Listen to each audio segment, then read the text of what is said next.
نور دربي بالقرآن واشرح صدري بالإيمان واغفر ذنبي يا رحمن واستر عيبي يا منان.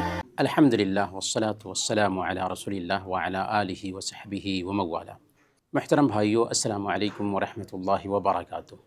حالات جن میں آیات اتری کے حوالے سے ہم سلسلہ وار گفتگو کر رہے ہیں، جس میں ہم جان رہے ہیں وہ آیتیں جو خاص پس منظر رکھتی ہیں، وہ قصے جو آیتوں سے متعلق ہیں. انہیں آیات اور واقعات میں سے ایک واقعہ ہے. ایک مرتبہ اللہ کے نبی صلی اللہ علیہ وسلم ایک سفر میں تھے. اسی سفر میں حضرت عائشہ صدیقہ رضی اللہ تعالی عنہ بھی آپ کے ساتھ تھیں. اس سفر میں اللہ کے نبی صلی اللہ علیہ وسلم ایک جگہ پر پڑاؤ ڈالتے ہیں. حضرت عائشہ صدیقہ رضی اللہ تعالی عنہ قضاء حاجت کے لیے جاتی ہیں، لیکن لوٹ کر آتی ہیں تو ان کا ہار گم ہو چکا تھا. ہار تلاش کرنے کے لیے سب لوگ پریشان ہو گئے اور ہار تلاش کرتے رہے، لیکن ہار مل نہیں سکا. بالآخر نماز کا وقت ہو گیا.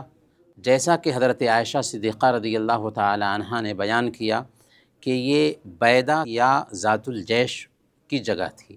پانی نہیں مل رہا تھا. سب لوگ پریشان ہو گئے کہ اب پانی نہیں ہے، نماز کیسے ادا کریں گے.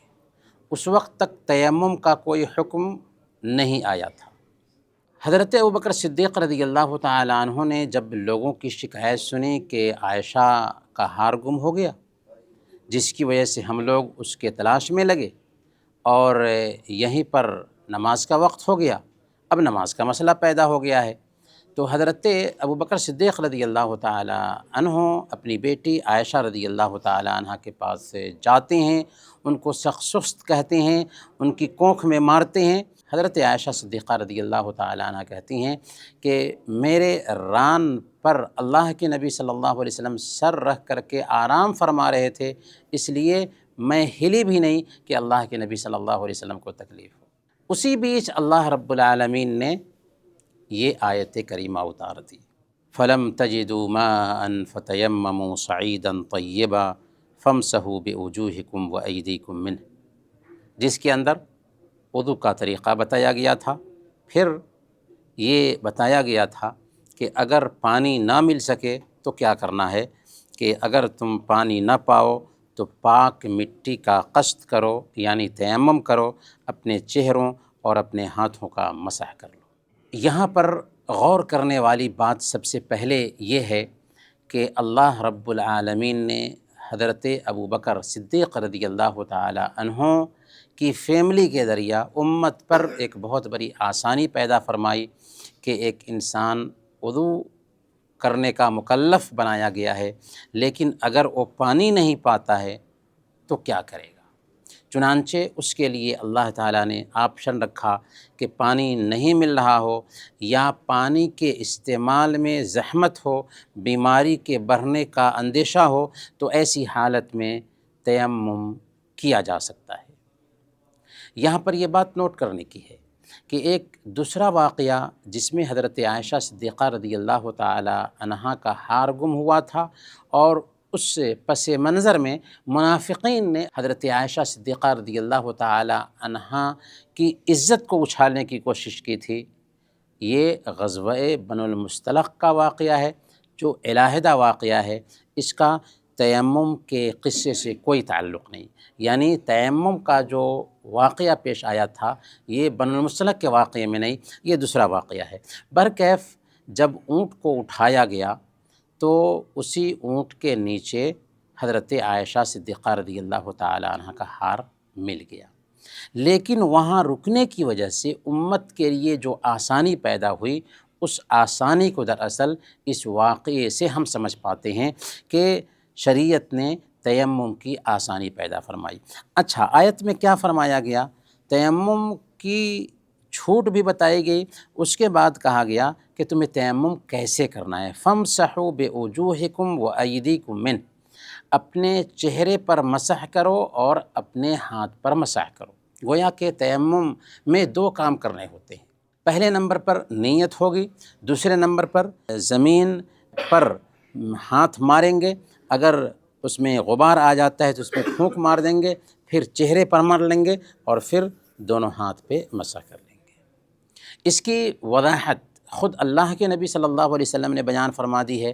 صحیح مسلم کی روایت ہے، حضرت عمار بن یاسر رضی اللہ تعالیٰ عنہ بیان فرماتے ہیں کہ ایک سفر پر مجھے اللہ کے نبی صلی اللہ علیہ وسلم نے بھیجا تھا کسی ضرورت کے تحت، تو میں نے اللہ کے نبی صلی اللہ علیہ وسلم کی ضرورت پوری کی، اور اسی سفر میں تھا تو مجھے غسل کرنے کی ضرورت پیش آ گئی، نماز پڑھنا تھا لیکن پانی نہیں مل سکا، تو میں نے زمین میں لوٹ پوٹ کی جیسے جانور لوٹ پوٹ کرتا ہے، اور میں نے نماز پڑھ لی۔ جب میں اللہ کے نبی صلی اللہ علیہ وسلم کے پاس آیا تو اس کا ذکر کیا تو آپ نے فرمایا کہ تمہارے لیے ایسا کر لینا کافی تھا۔ پھر اس کے بعد اللہ کے نبی صلی اللہ علیہ وسلم نے زمین پر ہاتھ مارا اور اس کے بعد اپنے چہرے پر اسے پھیر لیا اور پھر اپنے ہاتھوں کو اپنی ہتھیلیوں پہ اسے پھیر لیا۔ تو گویا کہ تیمم کا جو قرآن سے اور حدیث سے صحیح طریقہ ہمیں ملتا ہے وہ یہ ہے کہ نیت کے ساتھ پاک مٹی پر ہاتھ ماریں۔ بعض روایت میں آتا ہے کہ اگر مٹی زیادہ ہے تو ہم پھونک مار دیں اور اس کے بعد اپنے چہرے پر پھیر لیں اور دونوں ہتھیلیوں کے ظاہری حصے پہ پھیر لیں، بس یہی تیمم کا طریقہ ہے۔ اس میں جو واقعہ آیا اس واقعے سے ہمیں پتہ چلتا ہے کہ ہماری شریعت بہت آسان ہے، اور اس کے ساتھ ساتھ حضرت ابوبکر صدیق رضی اللہ تعالی عنہ کی فیملی کی برکت بھی ظاہر ہوتی ہے۔ اسی لیے حضرت اسید بن حضیر رضی اللہ تعالی عنہ نے کہا تھا اس واقعے کے بعد، اے آل ابوبکر یہ تمہاری کوئی پہلی برکت نہیں ہے۔ برکیف دوسرا واقعہ سنتے ہیں۔ ایک مرتبہ اللہ کے نبی صلی اللہ علیہ وسلم ایک سفر میں تھے صحابہ کرام کے ساتھ کہ ایک گھنے درخت کے پاس ٹھہرتے ہیں اور وہیں پر صحابہ کے ساتھ آرام کرنے کے لیے بیٹھتے ہیں۔ اللہ کے نبی صلی اللہ علیہ وسلم نے اپنی تلوار درخت پر لٹکائی اور آرام کرنے کے لیے بیٹھے تو آپ کو نیند آ گئی۔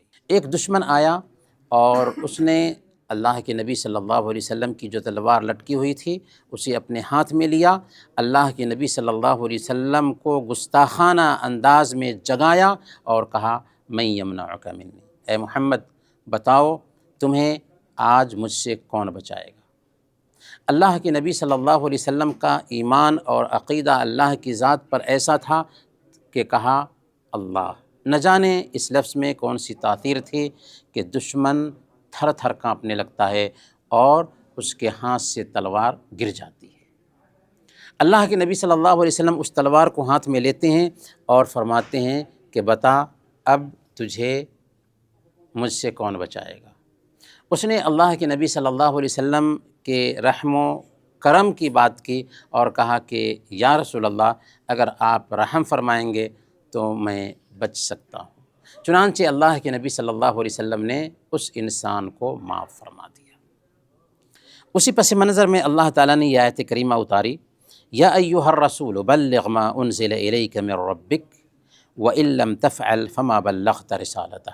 اے رسول اللہ تعالیٰ نے آپ کے اوپر جو حکم اتارا ہے اسے پہنچا دیجئے، اگر آپ نے ایسا نہیں کیا تو حقیقت میں آپ اللہ کے پیغام کو پہنچانے والے نہیں ٹھہریں گے۔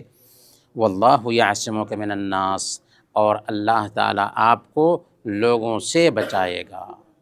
اللہ رب العالمین نے یہ وضاحت کی ہے کہ جو لوگ اللہ کے دین کا کام کرتے ہیں، جو لوگ دین کی تبلیغ کا کام کرتے ہیں، ان کی اللہ تعالیٰ حفاظت فرماتا ہے۔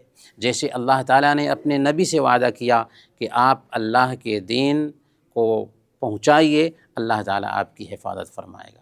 یہاں پر اللہ کے نبی صلی اللہ علیہ وسلم کا اللہ کی ذات پر جو بھروسہ تھا اس کا بھی ایک سبق ملتا ہے کہ ایک مومن کو اللہ کی ذات پر ہر حالت میں بھروسہ رکھنا چاہیے۔ حضرت موسیٰ علیہ السلام کو دیکھیے کہ سمندر سامنے میں ہے اور پیچھے سے فرعون اپنے لشکر کے ساتھ آ رہا ہے، بنو اسرائیل پریشانی ظاہر کرتے ہیں کہ انا لمدرکون، اب تو ہم پکڑ لیے جائیں گے، اس کے باوجود بھی موسیٰ علیہ السلام کیا کہتے ہیں؟ کلا ان معی ربی سیہدین، ہرگز نہیں، ایسا ہو نہیں سکتا کہ فرعون ہمیں اپنے قبضے میں کر لے، اللہ ہمارے ساتھ ہے، جو ہماری رہنمائی کرے گا۔ محمد رسول اللہ صلی اللہ علیہ وسلم غار میں ہیں، حضرت ابوبکر صدیق رضی اللہ تعالیٰ عنہ پریشانی ظاہر کرتے ہیں، اللہ کے نبی صلی اللہ علیہ وسلم کہتے ہیں اے ابو بکر ما ظنک باثنین اللہ ثالثہما، ان دو آدمیوں کے بارے میں تمہارا کیا خیال ہے جس کے ساتھ تیسرا اللہ ہے، لا تحزن ان اللہ معنا، غم نہ کرو اللہ ہمارے ساتھ ہے۔ تو میرے بھائیوں، اس سے یہ سبق ملتا ہے کہ اگر اسباب ساتھ نہ دے رہے ہوں پھر بھی اللہ کی ذات پر اعتماد رکھنا چاہیے، اللہ تعالی ہمارے ساتھ ہے۔ اور اللہ کی حفاظت کا بھی سبق ملتا ہے کہ اگر ہم دین کی تبلیغ کا کام کرتے ہیں تو اللہ تعالیٰ عجیب طریقے سے ہماری حفاظت فرماتا ہے۔ انہی آیت کے ساتھ آج کا ہم درس ختم کرتے ہیں۔ وصلی اللہ علی نبینا محمد وعلی آلہ وصحبہ اجمعین۔